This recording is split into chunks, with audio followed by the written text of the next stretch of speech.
Hello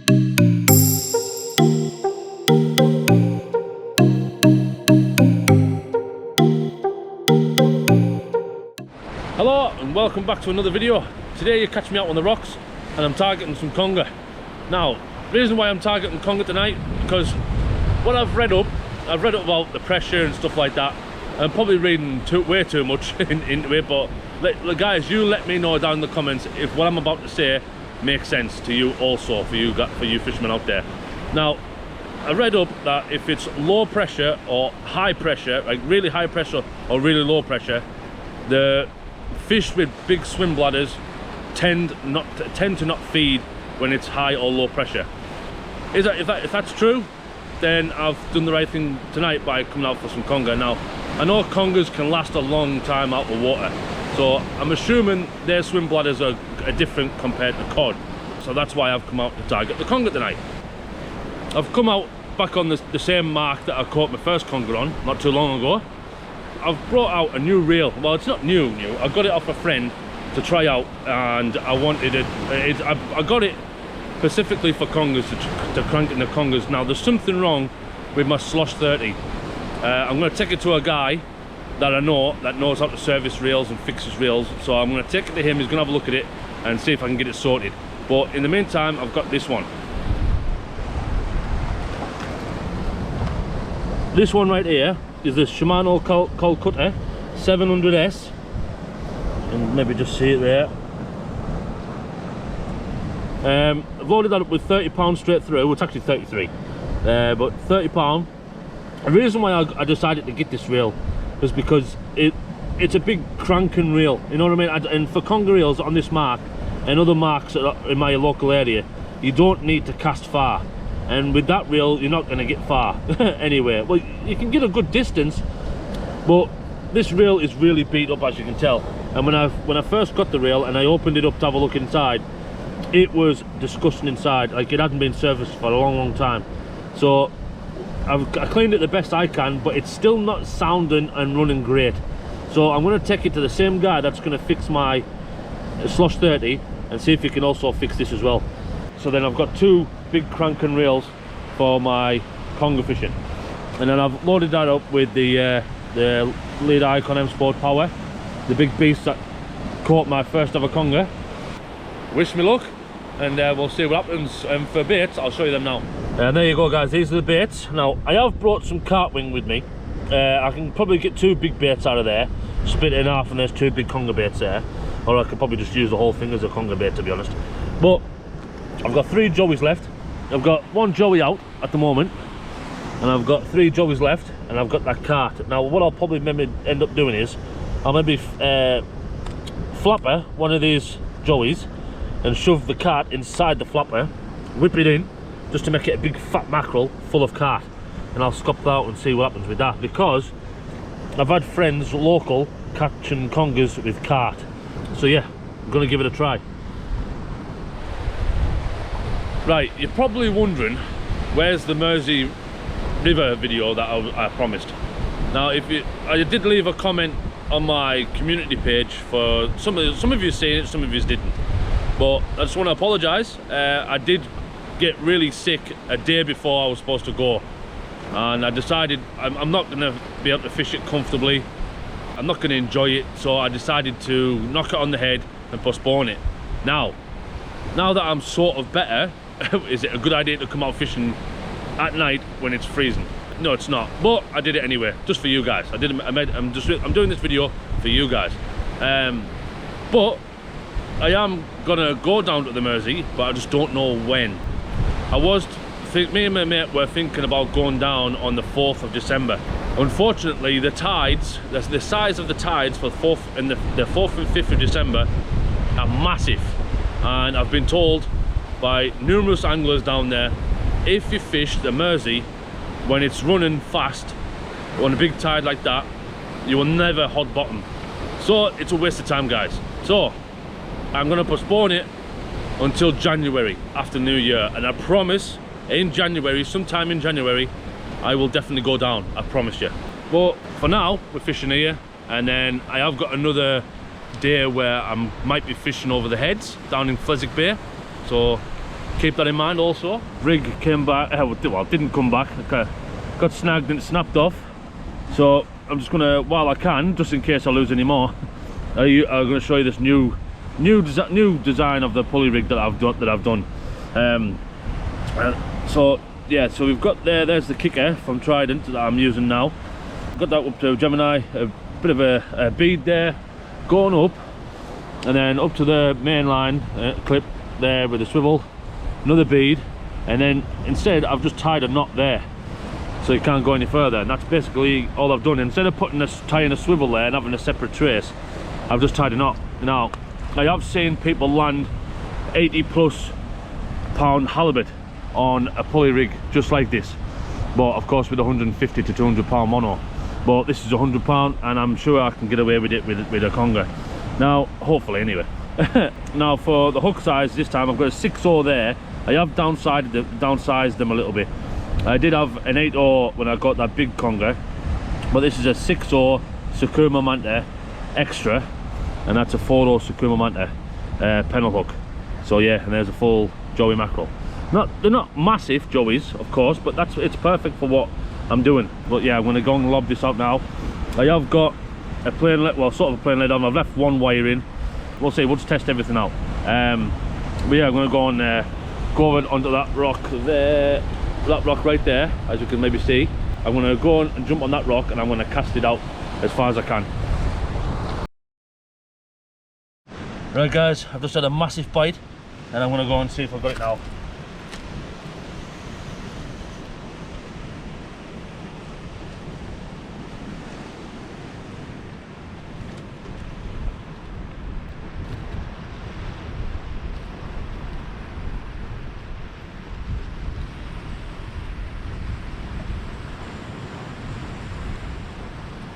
Fish on, guys.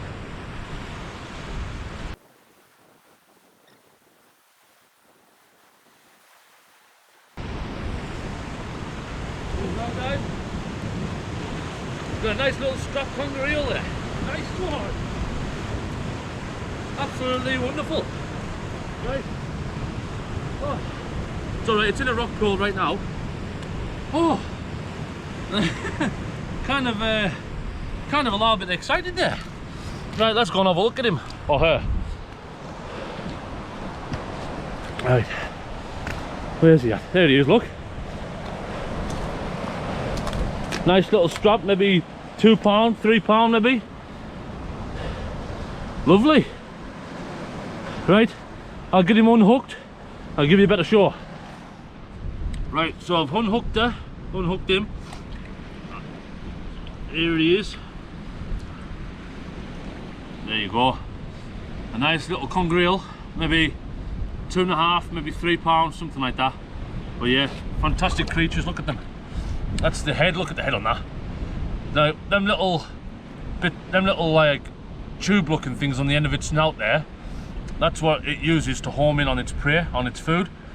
So yeah, it smelt my bait and it went straight for it.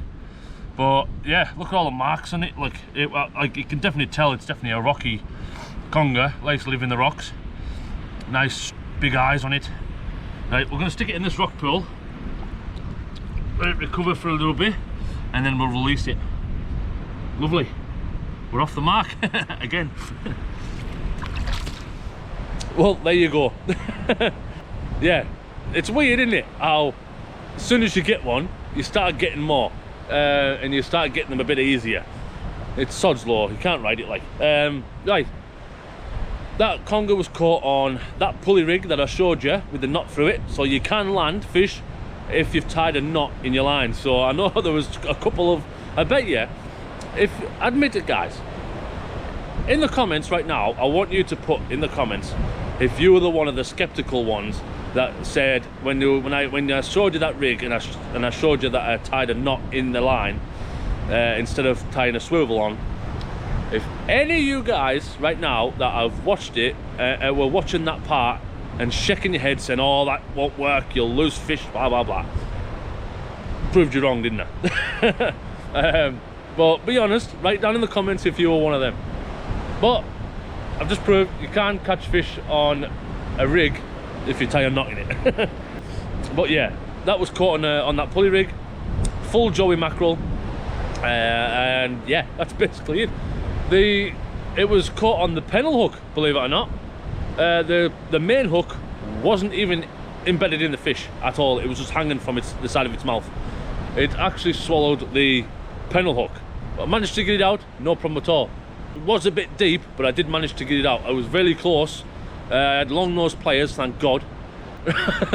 Although that hook wasn't coming out, but I managed to get in just in the side of its mouth, get the long-nosed pliers inside and get the hook out, no problem at all. But because it swallowed it, I was very lucky to land that fish also, because the hook length part, where the hook just above the hook, was freighted to hell. That rig is gone. That rig is gone back in the folder. I've had to put another one out, which is the main rigs that I normally use, one that's got a swivel on. That one's out there now with the 8/0 hook with a joey again.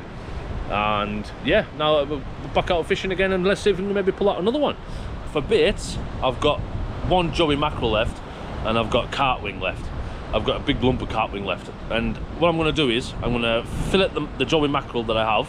I'm going to take one fillet off.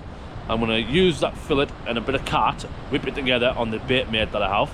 So that could possibly, because it's not going to be as big as the joey, so possible chance of getting something else, or another little strap maybe, but we'll wait and see what else. And yeah, for the other half of the mackerel that's got a fillet missing, I'm going to get the other piece of cart and whip it onto there, so basically replacing the fillet that I've just taken off with a bit of cart. So then I've got a big full bait again for the last cast later on.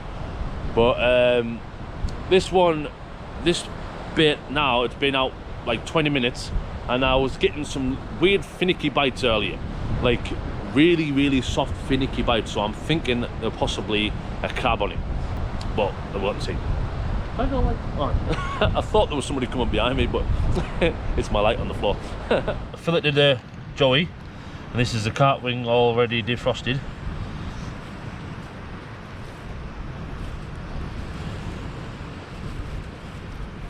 Look at it, all them juices, like, lovely. Right, just put that there for a sec.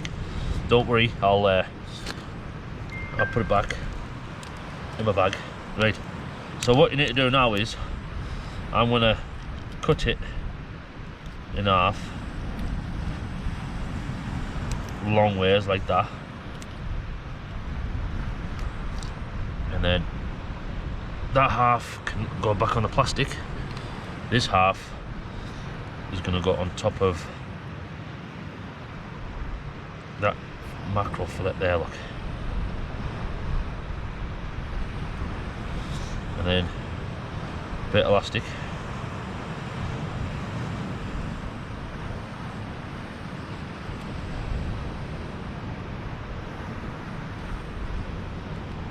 And wrap it.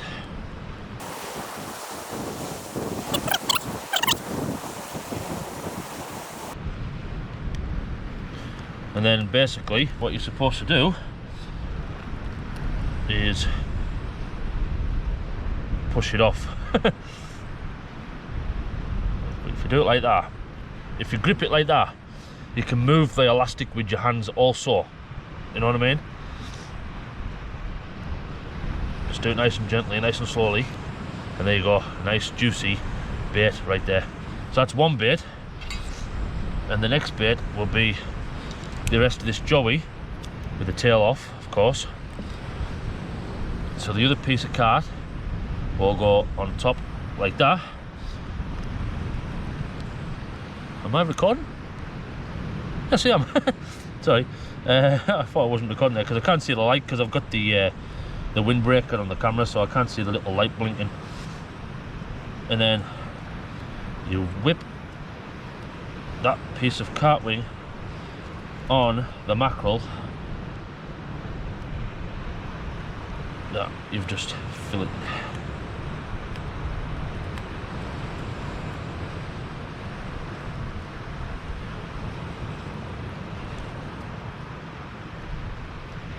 Like so.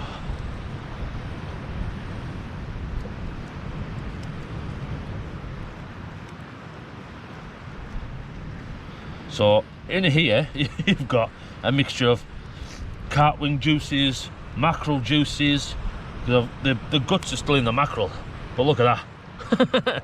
So we've got a bigger bait, which was the full joey, well, half a joey, and then the fillet with a bit of carp on there. So right, I'm just going to get myself sorted out now, and I'm going to move over to the end rock now because it's visible, it's available to get onto now. So I'm going to move everything over there and continue fishing. So I'll see you over there. Right guys, I've had to use my phone because I've just released it over there and it started swimming away, well, started swimming out, but it's decided just to sit in there. I'm using my phone, so I apologise. But yeah. What? Oh, my rod's on the ratchet right now. I've just heard it. Go on, fish. Go on. Swim out. See, it went in that hole there first, in there, and it swam across here and then stopped there for some reason. Look, see how they swim backwards? So that's what happens if you're fighting a big one and they pull you like that, backwards. There's no hole there, pal. We'll come back in a minute to see if you're still here. I'm just going to go and check my rod a sec. Just come back over and he was gone, and I just clocked him going up underneath that rock there. So there he is, there's his head. See his head? Right there.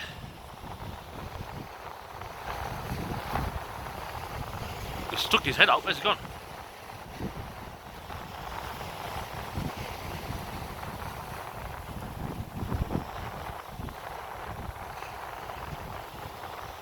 Oh, there he is.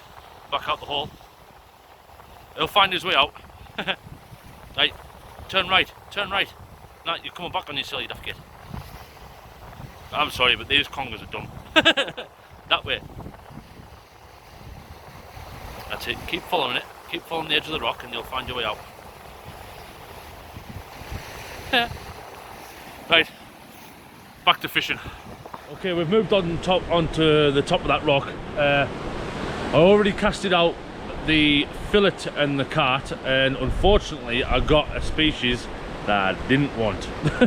I think what happened is I might have cast a bit too far and I've landed on the sand and I've picked up a fish that I wasn't targeting, but I'll show you now. But I've scoped out the actual joey with that big piece of cart on the side of it. So, and this time I've cast it short, maybe 30 yards, just so to make sure that I'm on the rocks, because I think I was on sand on that other cast there. Well, I'll set the camera down now and I'll show you what I got. Just making sure I've got bites.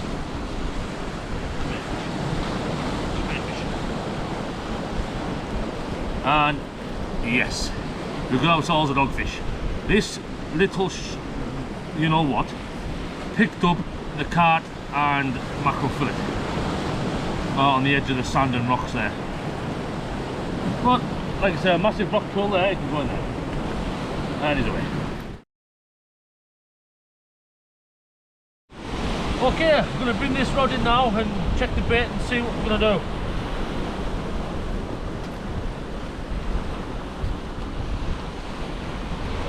Got over this way.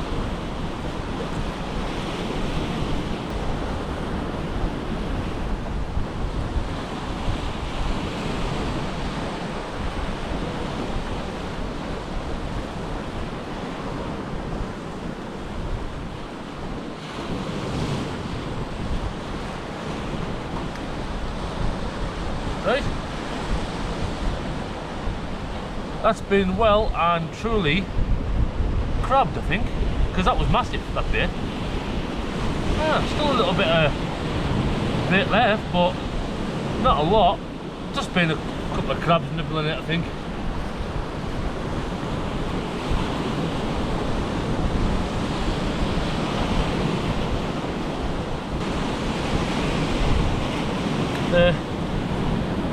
Not too bad. The bait was that long from fingertip to fingertip and the head's missing, so it's definitely being crabbed. Okay, that's the end of today's video. I hope you enjoyed it. I really enjoyed it. I came out for a Pacific target and I got it. How easy was that? Yeah. Guys, in the description of this video, there'll be a link to hoodies and t-shirts that'll have my logo on. You could say it's merch, but yeah, merch. If you want some, the link will be in the description, guys. Buying merch will support my channel a hell of a lot. There's different designs of the logo. There's not just the red, white and blue. There's all black and all white on different colors.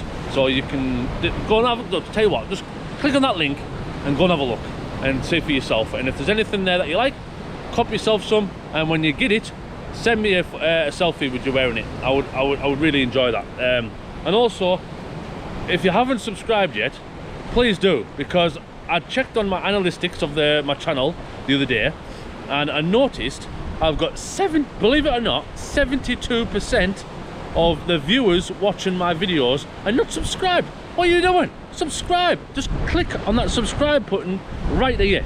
This big circle thing right here.